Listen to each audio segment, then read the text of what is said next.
Are you finding a healthy breakfast option? So here is a low carb, high protein rich tandoori broccoli and paneer. For making it, chop broccoli and let it boil in a water. Now add curd and spices of your own choices like we added garlic, coriander, red chili, salt, turmeric, etc.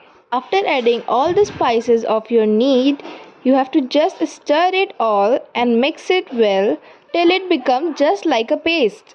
So, after mixing it well, add few chunks of paneer and broccoli. After that, mix it well and cook your low carb protein rich breakfast, which is healthy as well as delicious too. Summers have arrived and nothing will be a best option than a smoothie for your healthy breakfast. You can take any fruit of your choice. Here I am taking apples and adding some stuff like honey, jaggery to increase their taste.